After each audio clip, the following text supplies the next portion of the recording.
Merhaba araştıran insanlar. Yine ilk defa Kült TV tarafından gün yüzüne çıkartılan bir konu ile daha karşınızdayız. Gobustan, Azerbaycan'ın başkenti Bakü'nün Karadağ rayonunda yer alan dağlık bölgedir. Pek çok dağ geçidi barındıran bölgenin adının Azerice dağ geçidi anlamına gelen Gobu kelimesinden türediği tahmin edilmektedir. 2007'de UNESCO bölgeyi Dünya Mirası ilan etmiştir. Gobustan'ı esrarengiz kılansa içerisinde barındırdığı Paleolitik dönemden Orta Çağ'a kadar bir zaman dilimini kapsayan 6000'den fazla kaya resmi, henüz 20 tanesi keşfedilmiş antik yerleşim ve 40'tan fazla kurgana sahip olmasıdır. Türk tarihçiler uzun yıllar eski çağlar boyunca bölgede yaşayanların Türkler olduğunu iddia etmişse de Sovyet tarihçilerine göre bölge Ermenilerin atalarına, Avrupalı tarihçilere göre ise Kürt ve Ermenilerin ortak yaşadığı bir topluma aitti. Avrupalı ve Sovyet tarihçilerin dünyada gerçekmiş gibi kabul gören bu iddialarının dayanağı ise Gobustan yerleşimlerinden binlerce yıl sonra bölgede bir dönem yaşayarak Avrupa'ya göç etmiş bazı Kürt ve Ermenilerin iddialarından ibaretti. Tezin dayanakları bilimsel verilerden uzak ve dayanaksız dahi olsa hem Avrupalıların hem de Rusların Türklere Orta Asya'da daha fazla hak iddia ettirmeme politikalarına son derece uygun düştüğü için siyasi olarak kabul görmüş ve desteklenmiştir. Bu bağlamda Gobustan'ın Ermenilerin ve Kürtlerin atalarına ait olduğunu ispatlamak adına 90'lı yılların sonlarına kadar birçok tarih projesi yürütülmüş ve bahse konu devletlerce finanse edilmişse de bilimsel olarak bu çalışmalardan bir sonuç alınamamıştır. Sovyetler döneminde ise finansman ve teçhizattan mahrum, kendi imkanlarıyla bölgeyi incelemek isteyen Türk tarihçilere bırakın yardımcı olmayı, bölgeye giriş izni dahi çok kısa sürelerle büyük zorluklarla verilmekteydi. Sovyetlerin dağılış sürecinin başlayarak Azerbaycan'ın bağımsızlığını ilan etmesiyle bölge bir kere daha gerçek sahiplerine iade ediliyor ve çalışmaların önü açılıyordu.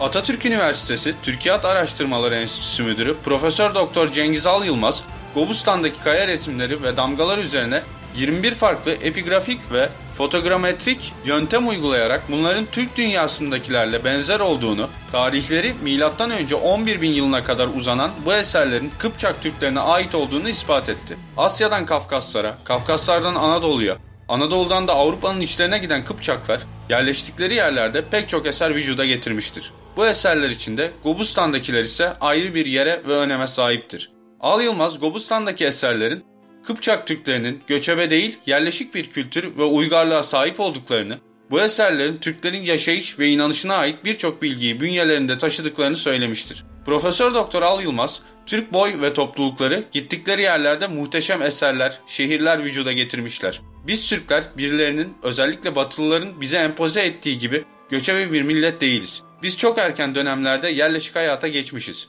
Ciddi bir yazı ve şiir medeniyetine sahibiz. Sadece Orhun yazıtlarında ve eski Türk yazıtlarında geçen 70'in üzerinde şehrimiz var diyerek önemli bir tespit yapmış ve bu konu hakkında Gobustan, Kıpçakların Yolu isimli bir kitap kaleme alarak konuyu detaylı şekilde incelemiştir.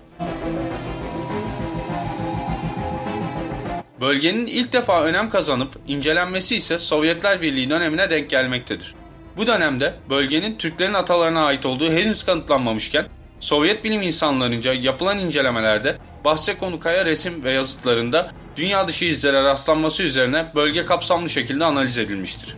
1958 yılında o dönem Sovyetlere bağlı olan Bakü Devlet Üniversitesi'nce hazırlanan raporlarda kaya resimlerinde çizilen kişilerin bazılarının kafa ve vücut yapılarının olağan çizimlerin aksine çok farklı olduğu, bazı kayalarda ise uzay ve yıldızlarla alakalı çizimlere yer verildiğini anlatan bir rapor hazırlanmıştır. Komünist Parti 1. Sekreteri konumundaki Nikita Khrushchev raporu inceledikten sonra konuya ilgi duyar. Bakü Üniversitesi'nden uzmanları kendisine briefing vermeleri için Moskova'ya davet eder. Üniversite yetkilileri bu konuda yeterli ekipmana ve kalifiye personele sahip olmasalar da oldukça iyi bir sunum hazırlayarak Nikita Khrushchev'e birçok bilgi aktarırlar. Bunun üzerine Khrushchev yazıların deşifre edilmesi için bir emir hazırlatır ve üniversitenin bütçesini arttırır. Bu adımdan sonra Bakü Devlet Üniversitesi bazı ayrıcalıklar da elde etmiştir. İsviçre'den kriptofilolog Simon Lyon Bakü'ye davet edilir.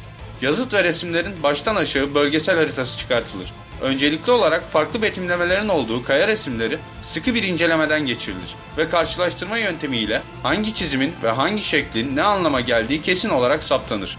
Yazıtlarda tarımdan hayvancılığa, çömlek yapımından metal işlemeciliğine kadar birçok konuda bilgi verildiği gibi dönemin sosyoekonomik hayatı, önemli kişilerin evlilikleri, doğumları ve ölümleri hakkında da muazzam bilgiler verilmekteydi. Yazı tekniği anlaşılmış ve birçok bilgiye ulaşılmış olsa da bazı yazılarda insandan daha farklı betimlenen kişilerin neden böyle betimlendiği bir türlü anlaşılamıyordu. Normalden farklı betimlenen kişilerin sayısı da oldukça azdı. İlk ortaya atılan teze göre bunlar büyük bir suç işlemiş kimselerdi ve ellerinden bir ata, ayaklarından da başka bir ata bağlanmak suretiyle iki yana çekilerek cezalandırılmışlardı.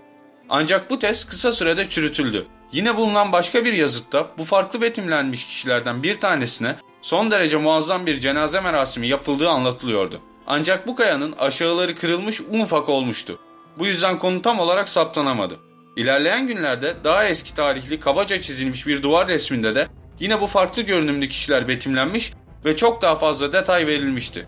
Yazıta göre bu kişilerin yıldızlardan gelen ziyaretçiler olduğu ve o dönemdeki insanlara bazı alet ve edevatları nasıl yapacaklarını, toprağı nasıl daha verimli kullanacaklarını, madenleri nasıl işleyebileceklerini anlatan bazı teknik bilgiler öğrettiklerini, insanların ise minnetlerini sunmak için onlara bir sunak taşı dikerek çeşitli hediyeler sundukları anlatılmaktaydı. İncelemelerin bu ilk sonuçları derhal rapor haline getirilerek Moskova'ya gönderilir. Alınan bu ilk sonuçlar KGB'nin dikkatini çeker.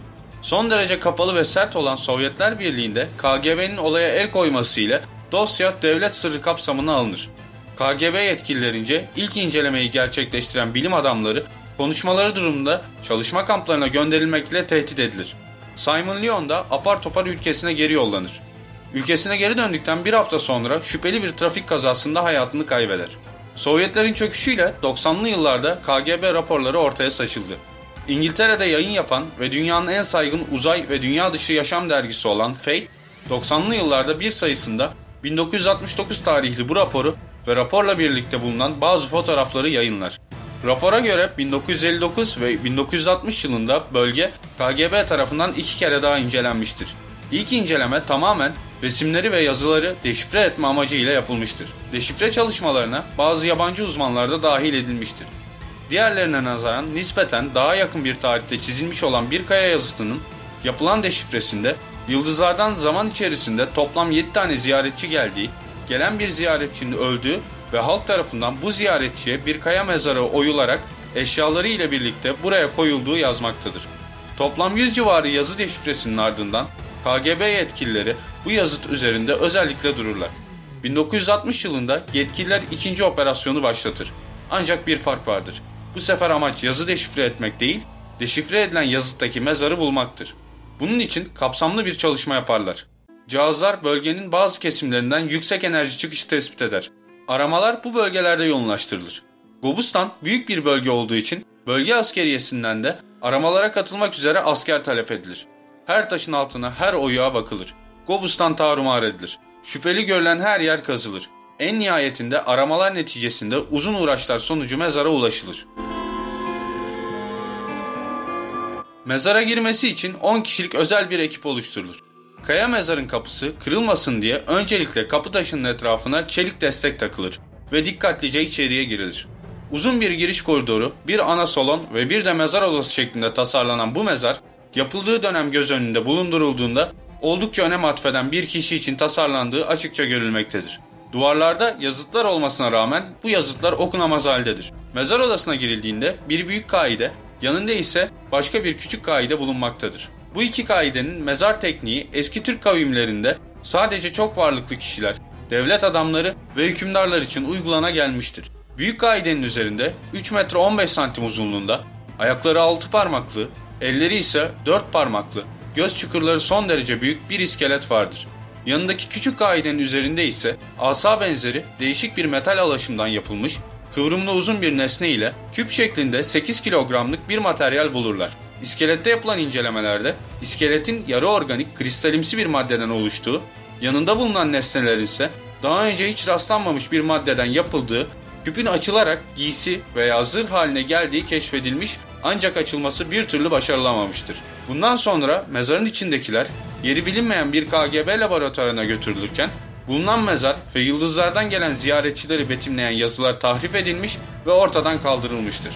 Daha kapsamlı araştırmalar yapılmak üzere 1969 yılında iskelet ve yanındaki materyallerin KGB laboratuvarlarından merkezi Moskova'da bulunan Sovyet Uzay Dairesi'ne gönderildiği, burada ise tam olarak nasıl bir inceleme yapıldığı ve buradan sonra materyallere ne olduğu konusunda başkaca bir bilgi verilmemiştir. Bobustan'daki bu hadiseler belki de atalarımızın uzay ve dünya dışı yaşamla ilk karşılaşmalarıdır.